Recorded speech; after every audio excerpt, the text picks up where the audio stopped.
బలమైనటువంటి నాయకులు లేని కొరతని ఇప్పుడు తీర్చుకున్నది మొన్న మధ్య దాకా భారతీయ జనతా పార్టీ దక్షిణాదిలో ఒక అన్నామలై, ఒక బండి సంజయ్, ఒక మాధవ్, తేజస్వి సూర్య ఇట్లాంటి యంగ్‌స్టర్స్‌ని తెర మీదకి తీసుకొచ్చి. అయితే క్రిందటిసారి ఒంటరి పోటీ చేసి పార్లమెంట్ ఎన్నికల్లో పరాభవం పాలైంది తమిళనాడులో భారతీయ జనతా పార్టీ. అన్నామలై ఒంటరి పోటీ అంటే అంగీకరించింది.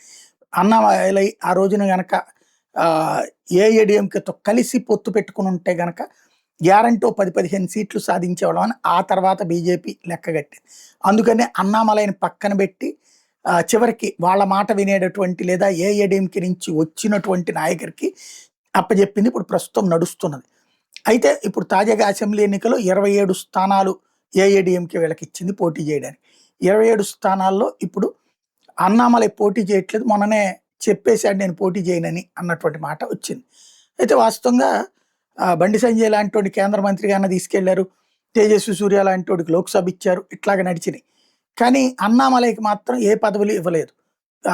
బీజేపీ రాష్ట్ర అధ్యక్షుడి పదవి తర్వాత. ఇప్పుడు అన్నామలైని అసెంబ్లీ ఎన్నికల్లో పోటీ చేయమంటున్నారు.